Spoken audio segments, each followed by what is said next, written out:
Hey there guys, it's Anthony here at Cutting Edge Guitar, and in today's video we're going to be looking at episode 3 of how to improve your guitar soloing abilities by looking at hexatonic scale approaches.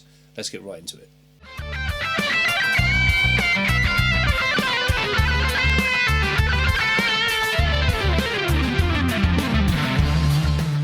Okay guys, so I'm currently working on a series of lessons for you all about how to improve or play better guitar solos. So far we've looked at the journey, and we've also the guitar solo journey, but we've also looked at effective ways of using scales. Now what we're going to do in this lesson is look at how to use a hexatonic approach. Okay, now hexatonics, if that sounds fancy, if you're watching this and you're thinking, blimey, what's he talking about here?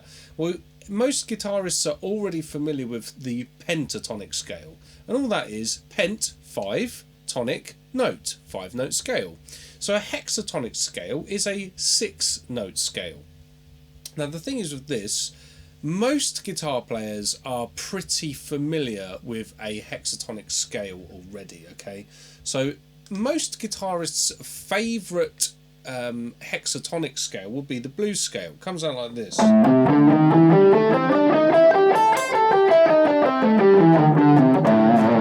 How we achieve the blues scale is by adding one note to our minor pentatonic. So we've got 5-note pentatonic scale that looks like this. If we add one note, which would be the flat 5 interval, to our minor pentatonic scale, there and there, that gives us a blues scale which is hexatonic. It's a 6-note scale. So plenty of guitar players that will be watching this video are very familiar with that approach already. Now the versions that I want to talk to you about here of hexatonic scales is how you can create 6-note options from within a mode that you're already using. So going back to our last lesson, I talked to you about how to effectively use scales, and by scales I mean 7-note modal type scales, okay, not pentatonic scales, full 7-note scales. So the hexatonic approach, or how I look at doing it, is rather than just using straight blues scales, I would look at omitting one of the notes of our 7-note scale. So if we look at playing over a minor chord, if we're playing over an A minor 7, something like that, one of the common approaches to playing over that scale would be to use something like the A Dorian mode, which is going to come out like this.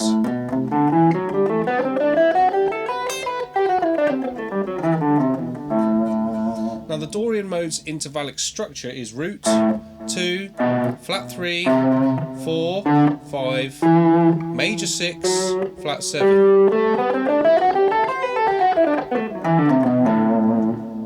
Now another scale that you could use over that minor 7 chord would be something called the Aeolian, or the natural minor scale, and the intervallic structure of that is 1, 2, flat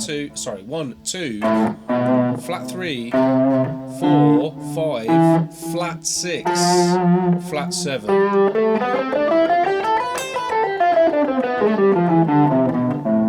So it's quite similar to that Dorian approach, but it's got a flat 6 rather than a major 6. So if I play the two scales back to back, they come out like this. Or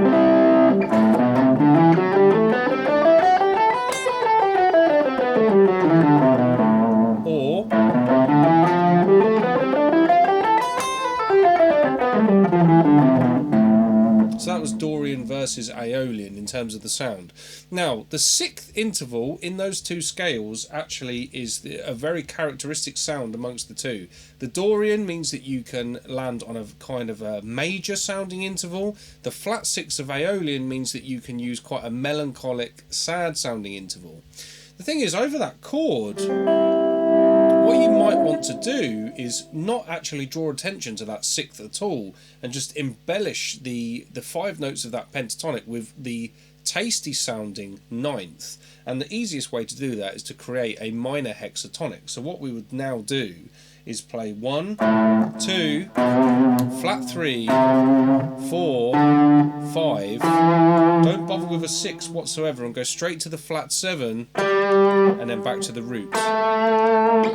So in the next octave you've got the 9th, minor 3rd, 5th, minor 3rd, 4th, sorry, 5th, don't play a 6th, root, 9th, flat 3rd.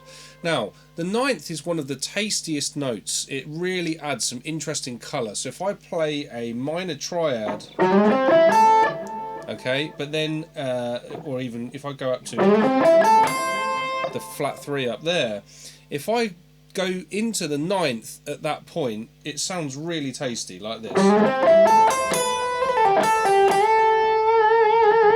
So you can look at the hexatonic approach as just adding in one of those really important colour tones, or you can look at it as extracting 6 notes out of the full-on modal scales. Because now I've basically got a, instead of having to think, do I want to sound melancholic and sad like Aeolian, or do I want to sound not so sad, i.e. Dorian, which sounds kind of got that Santana-y sort of vibe about it, whatever. By getting rid of the 6th, I can now just add that tasty interval, should I say, of the 9th, and not have to worry about the 6th at all. Okay, so there's a quick take on the hexatonic approach for you guys. It's actually a very, very interesting way to look at playing scales or embellishing your pentatonics or changing up a little bit from the modal backdrop. If you want to learn loads more about that sort of thing, check out Cutting Edge Guitar, link in the description, where I've got books, I've got courses, memberships, and way more. Loads more in-depth lessons that will help you out massively and see your progression accelerate at a pace that I think most of you out there will probably find that you're not getting in your own study. If you don't believe me, there's loads of testimonials on the site that will back up my claim there. Make sure you subscribe to the channel, because in the next lesson I'm going to be talking about some clever ways that you can use pentatonic approaches to soloing. Drop me a line in the comments, let me know what you think to the lesson, and I will look forward to seeing you in another video sometime soon. Take care guys, all the best.